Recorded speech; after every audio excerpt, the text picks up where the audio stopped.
तो इस वीडियो को शुरू करने से पहले अगर तुम सभी इस चैनल पर नए हो तो प्लीज़ इसे सब्सक्राइब कर लेना और बगल में एक बेल आइकन है उसे भी ऑल पर सेट कर देना ताकि जब भी मैं वीडियो डालूं तो सबसे पहले तुम देख सको। तो आओ यार, बिना किसी देरी के अपनी इस जर्नी को शुरू करते हैं।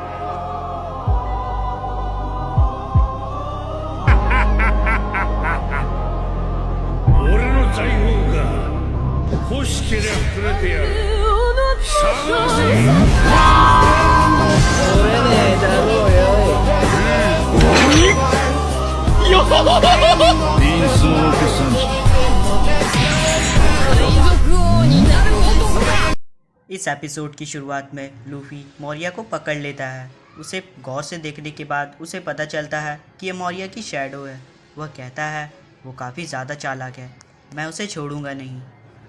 अब मौर्या की शैडो लूफी से खुद को छुड़ाकर वहाँ से जाने लगती है। लूफी उसे पकड़ने की कोशिश करता है पर शैडो होने के कारण वह उसे पकड़ नहीं पाता।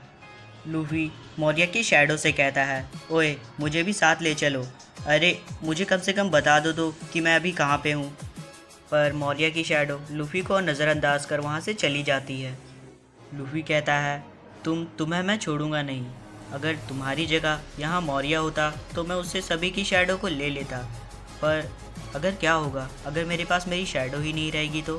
फिर वो खुद को इमेजिन करता है कि वो सूरज की रोशनी में गायब हो रहा है। वह कहता है ये काफ़ी ज़्यादा खतरनाक है, अब मुझे सब समझ आ रहा है। मैं समझ गया, मुझे जल्दी ही मेरी शैडो को वापस लेना होगा और वरना मेरे दोस्त भी मुसीबत में पड़ सकते हैं। मैंने कभी सपने में भी नहीं सोचा था कि ऐसा कुछ होगा। मौर्या की शैडो का पीछा करने के अलावा मेरे पास और कोई चॉइस भी नहीं है। अदर साइड उसॉप कहता है, ज़ोरो मुझे लगता है कि जब तक लूफी मौर्या को हरा ना दे हमें उसका इंतज़ार करना चाहिए। ज़ोरो कहता है मुझे कुछ देर पहले ही ये ब्लैक ब्लेड शुशुई मिली है, मैं इसे ट्राई करना चाहता हूँ। मैं देखना चाहता हूँ कि इस तलवार में कितनी ज़्यादा ताकत है और तुम कह रहे हो कि मैं इतने अच्छे मौके को गवा दूँ और वो भी लूफी का इंतज़ार करने में। अब ज़ोरो ओस से कहता है, ओए तू, अब मैं तेरा ओपोनेंट हूँ, दम है तो मुझसे बैटल कर। तभी फ्रैंकी कहता है, ओए क्या तुम मुझसे अकेले लड़ने वाले हो? वो ओस कहता है ठीक है। फिर वह ज़ोरो के ऊपर अपना पहला अटैक करता है पर ज़ोरो उसके उस अटैक से बच जाता है। तभी एक बड़ा सा पत्थर ज़ोरो के करीब आता है तो ज़ोरो उसे बीच में से काट देता है। उसॉप कहता है, ज़ोरो तुम मुझसे उस तरह नहीं लड़ सकते, इसका कोई भी फ़ायदा नहीं होगा, तुम हमारे पास आ जाओ, हम दोबारा रीग्रुप करते हैं। ज़ोरो कहता है मेरी ये ब्लैक ब्लेड शुशुई स्वॉर्ड इन दोनों में से तो ठीक है पर मेरी पिछली युबा शेरी स्वॉर्ड से थोड़ी भारी है। तभी उसॉप कहता है, हे ज़ोरो ज़रा संभल कर, वो तुम पर अटैक कर रहा है। ज़ोरो कहता है तो ये भारी है। इसके बाद पता नहीं कैसे ज़ोरो अपने स्वॉर्ड की मदद से ओर्स के पंच की दिशा को मोड़ देता है।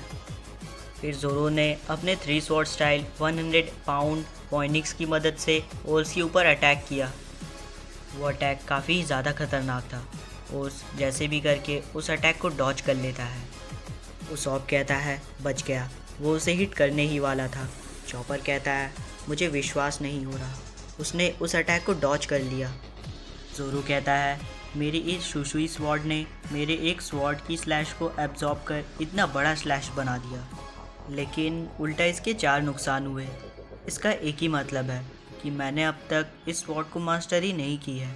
ये मेरे पुराने स्वॉर्ड से भी कई ज़्यादा ताकतवर है, लेकिन तलवारें जैसी भी हो उनकी कमियां नहीं निकालनी चाहिए। और तुम्हारा शुक्रिया र्यूमा, वाकई में तुमने मुझे काफ़ी बढ़िया स्वॉर्ड दिया है।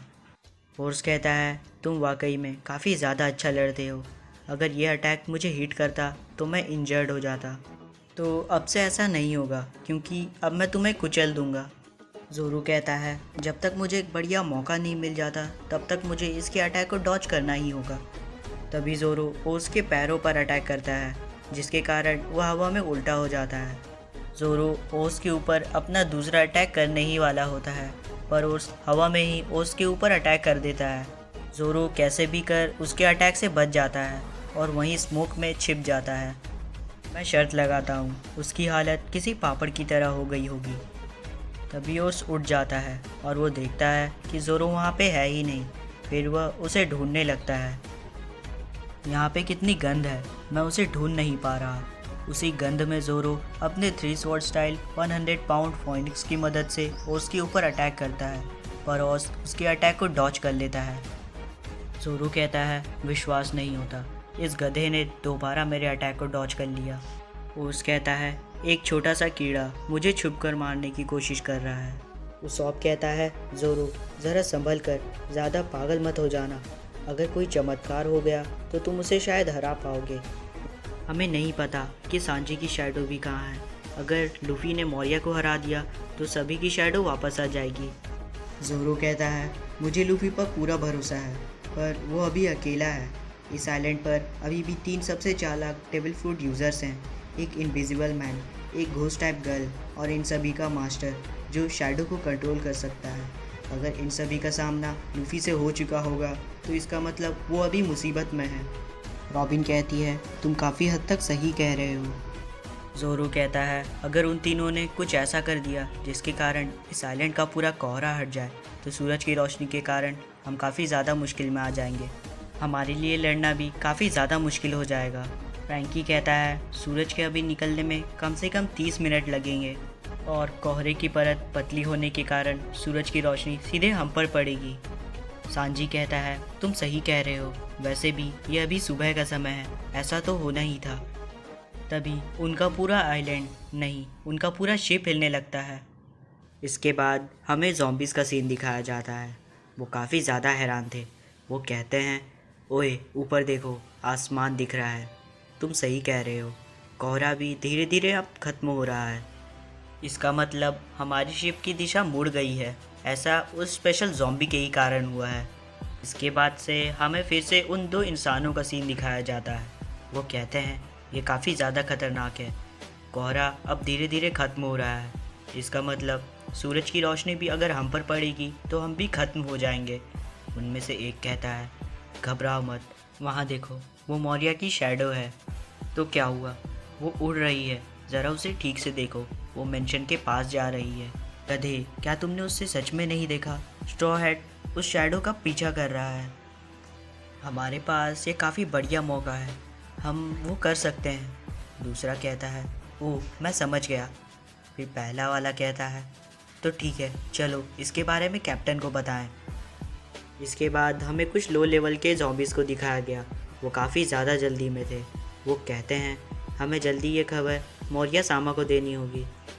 वो सभी मौर्या के पास आ जाते हैं और कहते हैं मौर्या सामा, कोहरा धीरे धीरे ख़त्म हो रहा है। मौर्या कहता है तो क्या हुआ, अगर कोहरा कम हो रहा है तो हम पायरेट्स हैं, भूलो मत कि हम अब भी समुद्र में ही हैं। वो कहते हैं, पर उनके कुछ कहने से पहले ही मौर्या उन्हें रोक देता है और कहता है अपना मुंह बंद करो, मुझे उससे भी कुछ इम्पोर्टेंट करना है। तो कुछ देर के लिए अपना मुंह बंद रखो और देखो हमसे मिलने हमारे गेस्ट आए हैं, 7 वॉरलॉर्ड्स में से एक, ट्रायंट कूमा। तो कूमा, अब तुम शायद गवर्नमेंट के साथ हो, कहीं तुम मुझ पर कोई साजिश तो नहीं कर रहे? सच बताऊं तो मुझे तुम जैसे लोग बिल्कुल पसंद नहीं। अब कूमा कहता है अगर तुम्हें छुट्टियां मनाने के लिए कहीं घूमने जाना हो तो तुम कहाँ जाना पसंद करोगे? मौर्या कहता है मैं नहीं, मुझे कहीं नहीं जाना, मुझे अच्छे से पता है तुम्हारी पावर्स के बारे में। क्या तुम मुझसे यहाँ लड़ने के लिए आए हो? छोड़ो, रहने दो, अब मुझे बता भी दो तुम यहाँ पे किस लिए आए हो। कूमा कहता है मैं तुम्हें एक रिपोर्ट देने के लिए आया हूँ। मौर्या कहता है क्या रिपोर्ट? ओह हाँ, हम 7 वॉरलॉर्ड्स में से एक क्रोकोडाइल नाम का बंदा था जो शायद लूफी से हार गया था, तो उसे हम 7 वॉरलॉर्ड्स में से निकाल दिया गया है। उसकी सीट खाली होने के कारण तुम मुझे शायद उसी के बारे में बताने आए हो। कूमा कहता है हाँ, पर उसकी जगह एक नया बंदा मिल चुका है। उसका नाम मार्शल डी टैच है। वो पहले वाइट बियर्ड के ग्रुप का मेंबर हुआ करता था, पर उसने उस ग्रुप को छोड़ दिया।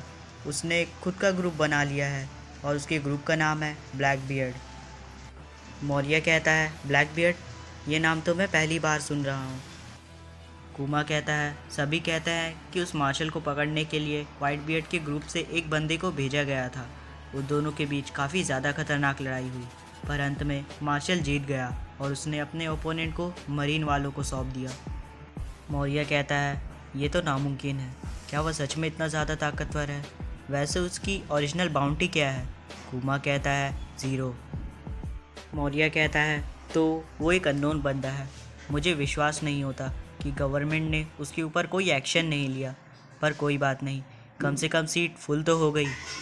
कुमा कहता है पर गवर्नमेंट को लगता है कि अब भी और एक सीट खाली होने का खतरा है, क्योंकि स्ट्रॉ हेड पायरेट्स पहले ही 7 वॉरलॉर्ड में से एक को हरा चुकी है।